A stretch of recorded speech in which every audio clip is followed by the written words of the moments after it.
Hi everyone. Today we are learning the third topic in differential equations, that is solution of a differential equation. Now there are many methods of finding the solution of a differential equation. So you have to remember one thing, that in our syllabus we will have differential equations of order 1.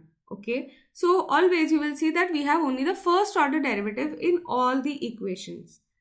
So such kind of differential equations are called as the ordinary differential equations, and that is what we are going to learn. So first we are looking at solution of the differential equation, which is the most important part of this chapter. हमारे पास अगर differential equation है तो उसको solve कैसे करना है, उसका answer कैसे आएगा, वो हमें करना है. ठीक है. अभी यहाँ पे डिफरेंशिएशन प्लस इंटीग्रेशन मैंने बोला था ना, दोनों काम लगेंगे. And we have a lot of methods. In today's video, we will be learning two methods. One is the easiest one, that is variable separation method, and the second one is the method of substitution. जिसके बाद हमें variable separation method ही लगाना पड़ता है. ठीक है, वो उसी का पार्ट है. So variable separation method, इसके नाम से ही पता चल जाता है कि what we have to do. We have to separate the variables. तो हमारे पास equal to साइन दोनों साइड पे सिर्फ एक ही टाइप का वेरिएबल होना चाहिए. तो सब y को मैं इस साइड पे ले आऊंगी, सारे x को मैं इस साइड पे ले आऊंगी. ठीक है, वो dx dy को भी अलग कर देंगे. तो ऐसे करके हम वेरिएबल्स को सेपरेट कर देंगे. फिर एक बार सेपरेट हो गए तो हम उनको इंटीग्रेट कर सकते हैं. ठीक है, and we will get our answer. तो let us start with the question and you will understand it. The first question is dy by dx is equal to 1 plus y divided by 1 plus x. Okay, now यहाँ पे we have dy, we have 1 plus y. इन दोनों को एक ही side पे होना चाहिए. एक और चीज याद रखना है कि वो जो dy और dx है ना, वो ऊपर ही होना चाहिए, क्योंकि उसी के थ्रू तो हम इंटीग्रेट करते हैं ना. ओके, अभी इसके बाद मैं dx को ऊपर ले आई. अभी ये 1 प्लस y है ना, उसको नीचे ले आओ. तो क्या होगा, ये 1 प्लस y इधर आ जाएगा और ये 1 प्लस x को इधर ही रखो. अब दिख रहा है दोनों वेरिएबल सेपरेट हो गए. इस साइड पे सिर्फ y है, इस साइड पे सिर्फ x है. Now we can integrating. तो you can write integrating, we get इस साइड पे it is 1 plus y dy is equal to integration of 1 divided by 1 plus x dx. ठीक है. So now on integrating 1 plus y we get log of 1 plus y is equal to log of 1 plus x plus अभी यहाँ पे because integration कर रहे हैं कुछ constant आना चाहिए. तो यहाँ पे ना इंस्टेड ऑफ राइटिंग c मैं लिखती हूँ log c. Don't worry, I will tell you क्यों ऐसा कर रहे हैं.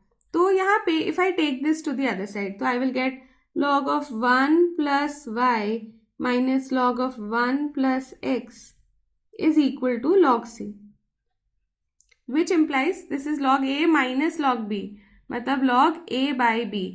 So this implies that we have log of 1 plus y divided by 1 plus x is equal to log c.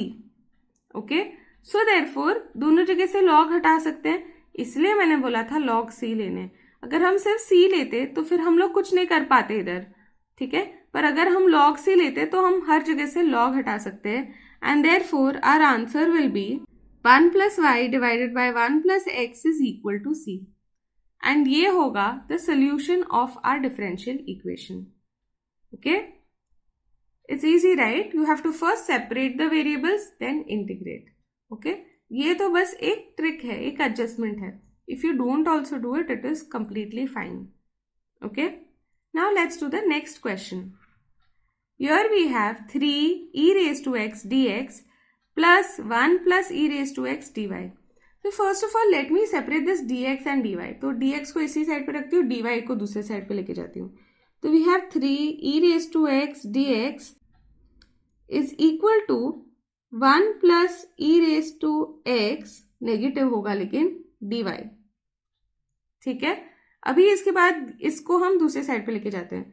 So we get, because इसमें x है ना, तो we get 3 e raise to x divided by 1 plus e raise to x is equal to dx is equal to minus dy.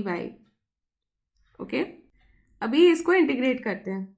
So therefore we have integration of, ये 3 को बाहर निकालती हूँ, e raise to x divided by 1 plus e raise to x dx is equal to integration of minus dy. इस side को integrate करने के लिए सब्सटीट्यूशन मेथड यूज करना पड़ेगा. ये साइड तो ठीक है, इधर तो हो जाएगा माइनस वाई प्लस सी, ठीक है, और ये वाले को यूज करते हैं हम लोग. तो यहाँ पे put e raise to x plus 1 is equal to t, ठीक है, therefore e raise to x dx is equal to dt, ठीक है. तो therefore we get over here that 1 divided by t into 3 dt is equal to minus y plus c. अभी इसको integrate कर देते हैं तो we will get 3 log of mod t is equal to minus y plus c. अभी t के बदले let us write x. So therefore we have log of e raise to x plus 1 plus y is equal to c. I got it on this side, ठीक है. So that is our answer. y minus x d y by d x is equal to 0. ये है अपना next question. इसमें भी हमें वापस separate करना होगा. उसके लिए first I take y on this other side. So we get minus x d y by d x is equal to minus y. तो माइनस साइंस तो कट हो जाएंगे, डी एक्स को ऊपर लेके जाते हैं, y को नीचे और x को इधर. तो therefore we get that d y by y is equal to d x by x. We can integrate on both side. So we get integration of dy by y is equal to integration of dx by x. Okay, now this is just log x and log y. तो again याद रखना है कि जो अपना constant होगा उसको लेना है एज log c. जब दोनों साइड पे log हो ना तब हम अंदर log c लेते हैं कांस्टेंट को, ठीक है. अभी इसको दूसरे साइड पे ले आएंगे तो we will get log of mod y minus log of mod x is equal to log c. So therefore we get that log of mod y divided by x is equal to log c. जब दोनों ही log है तो cancel कर सकते हैं. Therefore we get that y divided by x is equal to c. We can also write that y is equal to cx. Okay, now there could be one confusion. What if you would have taken this first and this second? तो फिर आता log x minus y. तो we would get x divided by y is equal to c.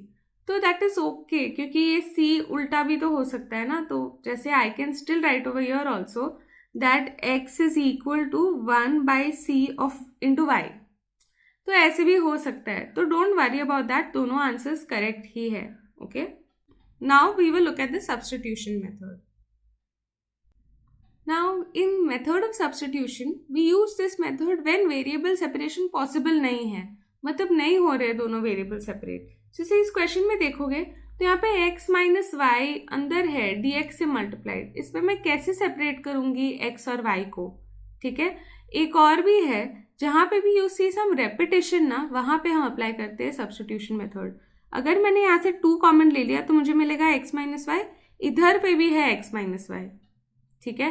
तो इधर पे हम method of substitution definitely apply कर सकते हैं. Okay, so therefore here what you do is you substitute that x minus y is equal to some new variable t. Okay, now you differentiate this throughout by x. 1 minus dy by dx is equal to dt by dx. Okay, so the reason behind this is that अगर हम लोग variable change कर रहे हैं फिर ये dy भी नहीं रह सकता, ठीक है. सो देयरफॉर अभी वी हैव गॉट दिस. अभी एक काम करेंगे, इसको dy बाई डी एक्स के टर्म्स में ले आएंगे और फिर वहां पे ये सब्स्टिट्यूशन करेंगे. So we have 2x minus y, let me take common, plus 3 into d x is equal to, I am taking on the other side, x minus y plus 1 dy, ठीक है. फिर dy बाई डी एक्स कर लेते हैं, इसको दूसरे side पे ले जाएंगे. So therefore dy by dx is equal to 2x minus y plus 3 divided by x minus y plus 1, ठीक है. Now make the substitution. We get that this is equal to, तो this is 1 minus dt by dx बराबर dy by dx का value 1 minus dt by dx is equal to, this is 2t plus 3 divided by t plus 1. Okay, तो हम लोग इसको लिख सकते हैं एज 2t plus 2 plus 1 कर सकती हूँ मैं 3 को, एंड नीचे t plus 1 रह जाएगा बस फिर. तो मुझे मिलता है उस केस में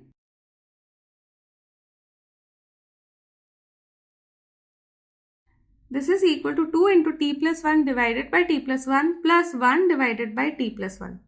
Okay, so therefore here what are we getting? We have got that 1 minus dt by dx is equal to this. तो dt by dx को एक साइड पे ले आते हैं, इन सबको दूसरे साइड पे लेके जाते हैं. यहाँ पे तो ये कट होके सिर्फ 2 आएगा. So therefore we get that 1 minus 2 minus 1 divided by t plus 1 is equal to dt by dx. ठीक है. If you would have not simplified this then also it would have been okay. इसको बस दूसरे side पे लेके जाके भी solve कर सकते थे. So here you would have got minus 1 divided by t plus 1 is equal to dt by dx. So therefore यहाँ से हमें मिल रहा है, इसको ऊपर ले ही जाना पड़ेगा अभी, तो ये करने की ज़रूरत नहीं थी. minus t minus 1 divided by t plus 1 is equal to dt by dx. Okay, now यहाँ पे इस पूरा t में ही है, तो मैं dx को इस साइड पे ले आती हूँ और इसको दूसरे साइड पे लेके जाती हूँ. So dx is equal to t plus 1 divided by minus t minus 2 dt. Let me take this minus common. So I get minus dx and I'm taking it to the other side. This is t plus 1 divided by t plus 2 dt. So यहाँ पे we will do plus 1 minus 1 so that हमें ऊपर t plus 2 मिल सकता है. ठीक है, तो हम लोग यहाँ पे प्लस 1 माइनस 1 करेंगे. So we get minus d x is equal to t plus 2 minus 1 divided by t plus 2 dt, which is equal to t plus 2 divided by t plus 2 तो 1 minus 1 divided by t plus 2 dt. So now you only have to integrate on both sides. So you get integration of minus dx is equal to integration of 1 minus 1 divided by t plus 2 dt. And therefore our answer is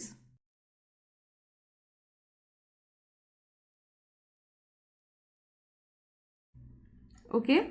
Now in the end we just have to substitute the value of t, that is x minus y. So minus x is equal to x minus y minus log of x minus y plus 2 plus c. इसको इस side पे लेके आ सकते हैं. So we will get that 2x minus y minus log of x minus y plus 2 plus c is equal to 0. Okay. Once we have got the solution that 2x minus y minus log of x minus y plus 2 is equal to c, इसके बाद question में एक और part भी दिया था कि हमें पर्टिकुलर सोल्यूशन निकालना है when x is 0 and y is 1. इसका क्या मतलब होता है एक्चुअली, ये जो हमें सोल्यूशन मिला है उसको हम जनरल सोल्यूशन निकालते हैं. मतलब इसमें c का वैल्यू हमें नहीं पता है और वो अलग अलग c के वैल्यूज पे हमें अलग अलग सोल्यूशंस मिलेंगे. हर एक उसमें से will be a solution definitely. Okay, now when they से पर्टिकुलर सोल्यूशन, मतलब हमें ये c का वैल्यू ढूंढना है. वो सारे अलग अलग सोल्यूशंस में से कौन सा पर्टिकुलर वाला सोल्यूशन है जो इसको सेटिस्फाई करता है, हमें ये ढूंढना है. ओके, सो देयरफॉर हम लोग क्या करेंगे, इस इक्वेशन में हम लोग x को 0 एंड y को 1 डालेंगे and we will find out the value for c. After we find out the value for c, we will substitute that back into this equation and that will give us the particular solution. Okay, so first let me put x is equal to 0 and y is equal to 1 in this equation. So therefore I get 2 into 0 minus 1 minus log of 0 minus 1 plus 2 is equal to c. This part is 0, this part is 2 minus 1, मतलब log 1. log 1 भी 0 ही होता है. So this is 0 minus 1 minus 0 is equal to c. Therefore c is equal to minus 1. Okay. Now therefore we substitute this here and we get that 2x minus y minus log of x minus y plus 2 is equal to minus 1 is the particular solution, and that is the answer to this question. Okay, now in the next video we will solve exercise 8.3, which is based on these two concepts.